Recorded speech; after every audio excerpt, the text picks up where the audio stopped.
What is up, y'all? This is Seth here, back again this week with another episode of Renaissance Resurrection. Today, we're going to be discussing the 7 steps to putting together a winning marketing strategy. This is the exact same blueprint that I use to map out the marketing strategies that have taken my business from $350,000 in sales last year to over $1 million in sales this year. It's the exact same marketing strategy blueprint that I approach the businesses that I do marketing consulting for to help them put together winning marketing strategies. And it's the same blueprint that I think will help you in any industry that you're a part of to get your gears turning to figure out how can I effectively market my business. So without further ado, we'll get into it. But before we do, I just want to let you know down at the link in the description, there's a free interactive PDF that you can download to go along with this video, and you can fill out answers to all the different questions that I'm going to be provoking you with, making sure that you're getting as much as you can out of this video so you can take notes, you can fill out different things that you're thinking, and it'll help you to perform a marketing audit and put together a marketing strategy for your business. So like I said, that's for free down at the link in the bio. I just put that together to help you guys out. So go check that out. But without further ado, let's talk about how to develop winning marketing strategies in 3, 2, 1.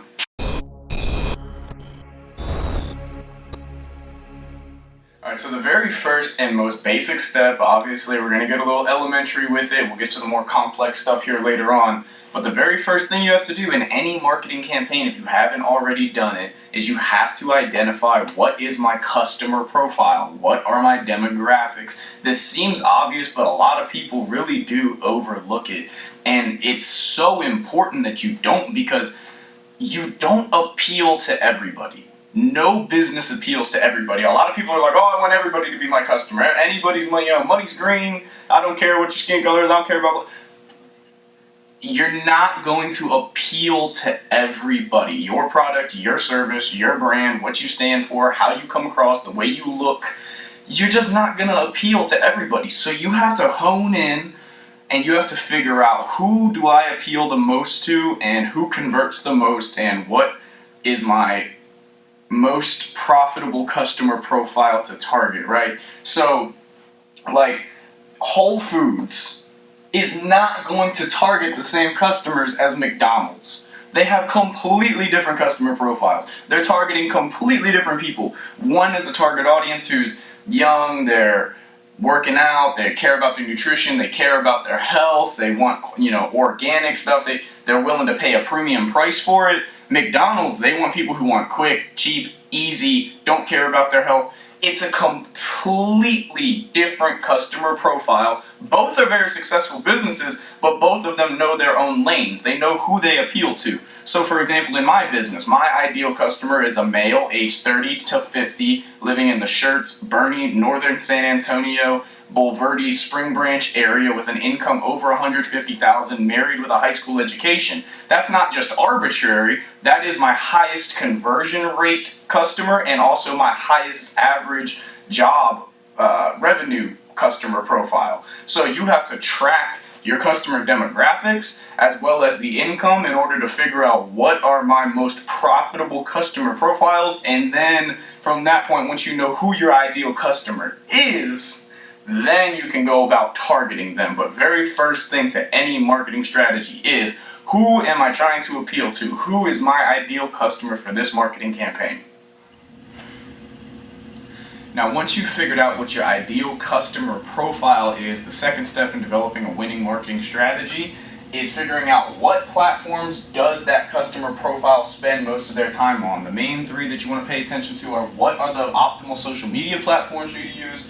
What are the ideal print publications, like what magazines, what newspapers, what type of things are they reading for you to get advertisements in? And then what websites are they spending their time on, so you can contact the owners of those websites and talk about advertising opportunities with them. Also, website ads are awesome because you can use like pixels and you can track people's cookies and then redirect them to your website based upon search history. And it is what it is. That's just the digital landscape that we live in today with the marketing world that we live in. These are all things that I utilize. So once you figure out who your customer is, you figure out where they're spending their time. I know for me, like, I'm on Instagram, I'm on Facebook, I'm running different social media marketing ads. I'm in several different residential magazines and newspapers. I have a partnership with our San Antonio Express newspaper. I'm doing digital tracking ads on, I don't even know, I think like 30 different websites.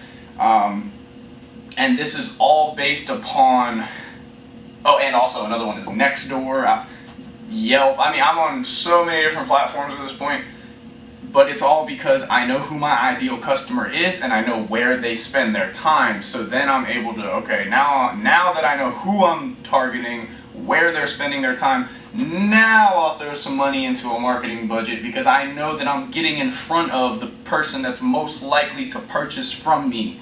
Now that I've done my research, I've done my homework, so I know that my dollars that I'm putting out are going to give me the highest potential ROI because they have the highest likelihood of converting.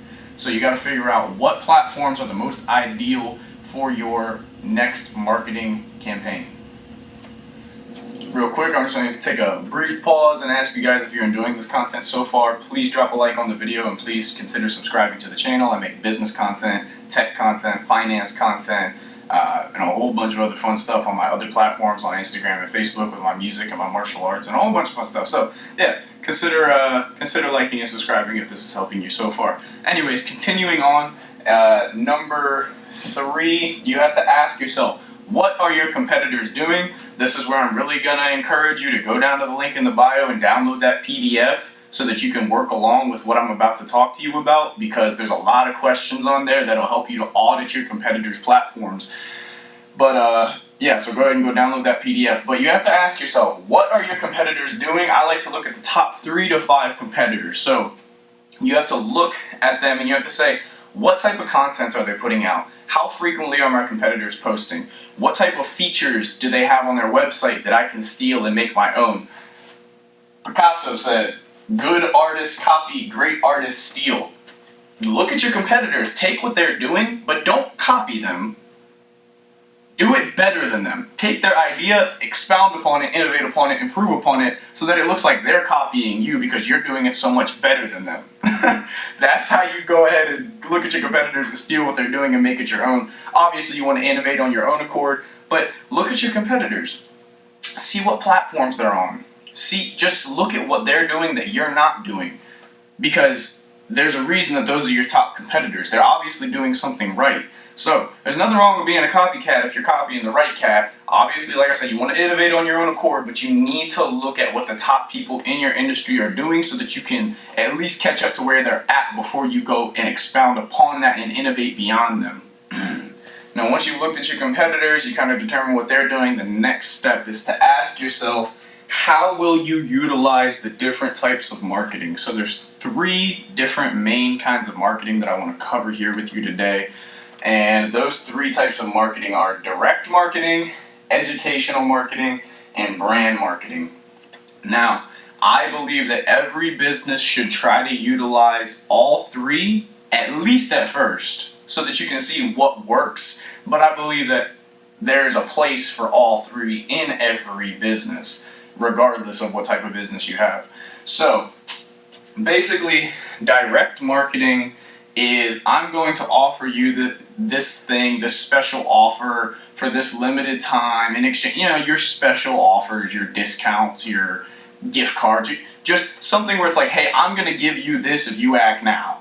You're eliciting a short-term, immediate response from your customer in order to drive sales, right? So direct marketing, you can put together things called like lead magnets. So, for example, one of the businesses that I'm doing cybersecurity consulting with, putting together a PDF called Network Vulnerabilities That Every Executive Should Know. Free PDF download. People give us their email so that we can do email marketing to them in exchange to download that PDF. That PDF educates them on a whole bunch of different stuff, provides them a discount in exchange for downloading that PDF on their first service with the cybersecurity company, provides them a whole bunch of educational resources, and then in that way, it's like, okay, I'm giving you this thing for free, I'm providing you a discount for downloading it, and I'm immediately eliciting a service like, hey, oh, by the way, all these different types of vulnerabilities are scary, right? Contact us today and we'll give you a free network vulnerability scan. So this is a bit of a mix of educational marketing and direct marketing, but the direct marketing is the sense that I'm offering you this free thing, this free content, and an offer in exchange for you contacting us and giving me your information for recurring marketing, right? So you have to ask yourself, what kind of lead magnets, what kind of special offers can you offer people in order to elicit that short-term boom, bust kind of response to drive immediate sales. Now, the second type of marketing is called educational marketing. So basically, educational marketing is where you expose a latent need in order to elicit demand that people don't really perceive yet. So in the company, I'll just go back with the same original example that I was just talking about. In the company that I'm doing consulting for, one of the companies I'm doing consulting for, a cybersecurity company, the problem in the cybersecurity industry, right, is that there's a huge need for that type of service. There's a huge need for it, and it's only getting bigger and growing faster and faster. But a lot of people are not tech savvy, a lot of people don't know hardly anything about cybersecurity, so there's not a perceived need because a lot of people don't know about it. There's not as much, there's a huge need, but there's a small demand. So when people don't know about something, the right type of marketing in order to elicit that latent demand and elicit that need and turn it into demand, consumer demand, is educational marketing. You have to show people through content why they need your product or service. You have to educate them. So that network vulnerabilities that every executive should know, yes, that's a form of direct marketing in that we are offering them a discount for downloading the PDF. It's driving that immediate demand, giving that call to action. But it is also educational marketing in the sense that we're telling our target market, business executives, right? Network vulnerabilities every executive should know about. We're telling them about something that they should be concerned about. We are educating them on why they need to satisfy that need and why their need should turn into demand for our services, and then we're offering the solution to their problems, but not before we're educating them, because people can't want what they don't know that they need, right? You have to show them why. So that's the next type of marketing, is educational marketing, eliciting that latent demand by educating people on why they need your service. And then the very last type of marketing, and probably the most difficult type of marketing to implement into a marketing strategy, is brand marketing. And the way, I'll quote Steve Jobs on it, because in my opinion Steve Jobs is arguably the greatest, or one of the greatest brand marketers of all time. And in his Think Different marketing campaign, which really was the marketing campaign that revitalized Apple whenever he came back as the CEO, whenever they were almost bankrupt, he said brand marketing is letting people know what you stand for. He said, we live in a very noisy world and there's so much different stuff going on. People are constantly bombarded with all kinds of different advertisements, and so as a company we don't really get much time to let people know what we stand for. So we have to be very specific and very clear on letting people know, what are our morals, what are our values, what are our principles, and what do we stand for as a company. And so that's the way Steve Jobs defined brand marketing, and I believe I agree with that completely. Your brand is letting people know what do you stand for. And so brand marketing is the most difficult because it requires you to know yourself. Direct marketing isn't super difficult because you can just say, hey, this is a cool deal I'll offer you for my services. Educational marketing is a little more difficult because it requires some expertise and the ability to translate knowledge, produce quality content, and be able to elicit that demand.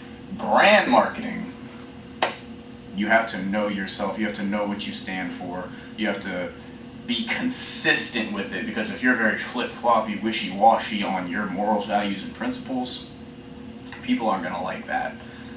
People want to know what they're getting with you, and brand marketing really comes into place when you become a bigger company. whenever you get to the point where you're getting a lot of sales from your direct marketing, you're eliciting a really large demand and growing the industry through your educational marketing, and you have that excess cash flow, then you can start putting money into brand marketing, where you can say like, okay, I already have extra money from my other forms of marketing. Now I'm going to start putting out, commercials, newspaper ads, just things where it's like, I'm not offering you anything. I'm not trying to tell you anything. I'm just letting you know this is who we are.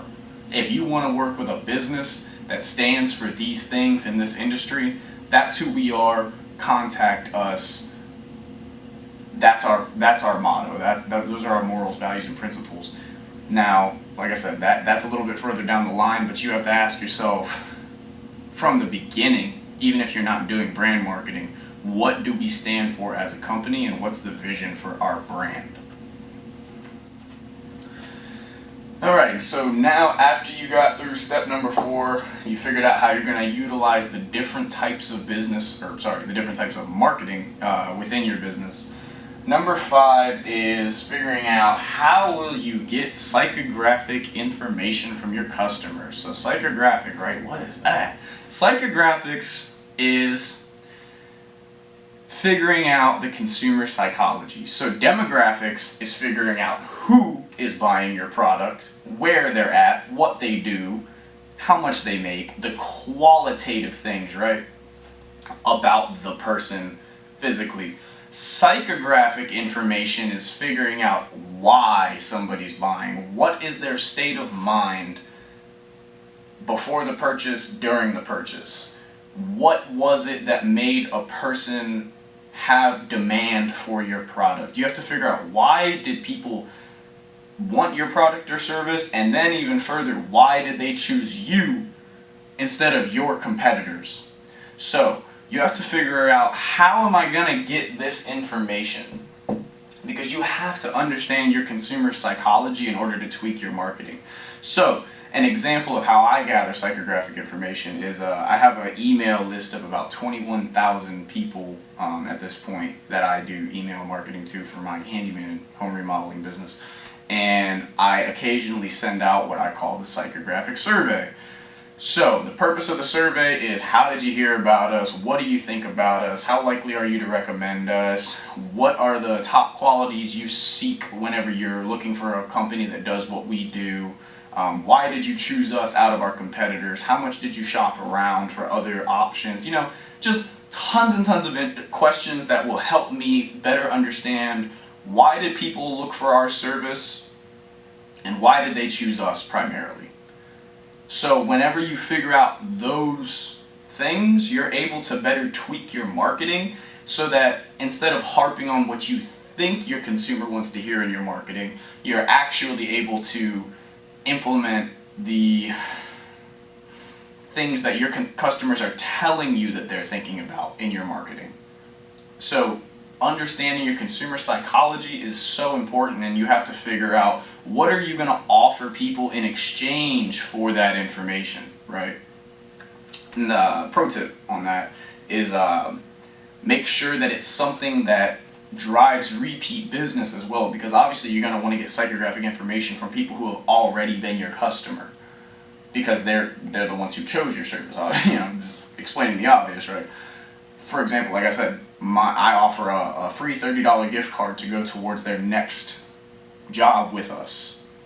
So not only is that giving me information from them in order to tweak my marketing to then better be more effective in getting new customers, it's also offering them an incentive to be a repeat customer, because now they have a gift card towards my business. They feel like they have some goodwill towards us, because they're like, oh, they actually care about my opinion, they're offering me something in exchange for it, I'll go with them again. So it just serves a variety of functions, but you have to figure out a few different ways. That's just one of the ways. I have a few different mechanisms, levers that I pull in order to get psychographic information from people. So you got to come up with like at least two or three different ways that you can pry that information out of previous customers.